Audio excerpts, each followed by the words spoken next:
Hey kids, good morning, good evening, or good afternoon, whatever the case may be for you. Hey, here's another good one. I had watched a Disney film a couple of times. It was called My Side of the Mountain.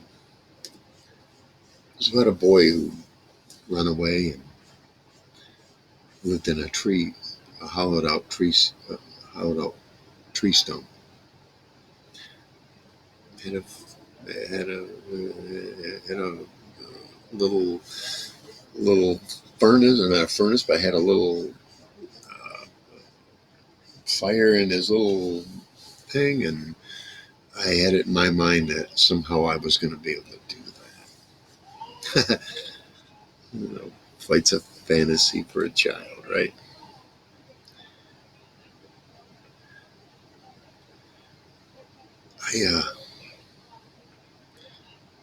I ended up running away and getting a bus ticket up there, and then hitchhiked and got a ride just outside of where I was going.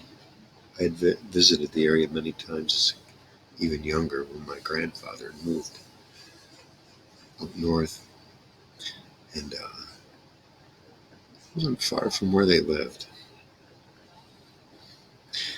The supplies I had, they lasted about 2 weeks. Hell, I even cooked a snake, big garter snake. It wasn't the best tasting, but hey, it did fill the gullet. And what I did is, while I was there, I should say my last day there, I came up from behind where my grandparents were, just to look things over. I think to this day, if she were still alive, she'd swear I was going to come up there and try to steal a motorcycle or some crap. So I never had any intention on doing anything like that. Well, after that, I wandered back up to my area. I knew I had to go to town because I had a little bit of money and I needed to get supplies. So I headed out, got back up on the main road that my grandparents lived on, and the state cop passed me. Oh, I heard him lock him up, and he turned around, came up. My grandma had reported she saw somebody out there in the woods. Dumbass me had a white T-shirt on. I still had a white T-shirt on. Well, he loaded me up and he took me down to my grandma's and said, "Do you know this young man?" He goes, "Well, that's my grandson. He ran away a couple of weeks ago. Nobody's seen him." Now, before that, when the state cop had stopped me and searched me, I had a camera case. They're about this big, round, and they're plastic, and it was full of seeds. That cop dumped all of them out there as we were headed towards my grandma's.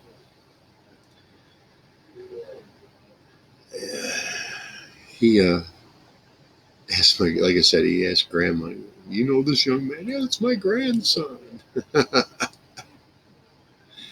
Well, we had to go further south to the next, where he was uh, stationed out of in Reed City, and he gets me in the back there. There's this bar by all these desks, and he handcuffs me around the bar, sitting there because my mom's coming. 45 minutes go by and nobody's even there to talk to. I reached over in the desk. I pulled a paper clip out, doubled it, and then bent it just right. Got out of them handcuffs. And I still sat there waiting for my mom to show up. Well, she showed up. The cop was like, "How did you get out of there?" And I'm like, "Desk, paper clip, a little bit of smarts. You can be charged for that." And I'm like, "I'm a kid." He let it go. Well, Mom came and got me, took me back to where I was camped at. Said, "Hey, uh, you have a choice here. You go back to this, or you come home." I wasn't ready yet. I had no idea what I was getting myself into. I should have did my research. Anyway, I'm glad things worked out, and I decided, yeah, let's go home. It wasn't until like after the next year that I left for good. But anyway, I didn't head to the woods. All right, anyway, guys, thank you. And I'm glad you watched this one. Watch the next one. Watch all my past ones. There's quite a few behind this one, too. Yeah, hit that like button, please. All right, guys. Till the next one. Peace out.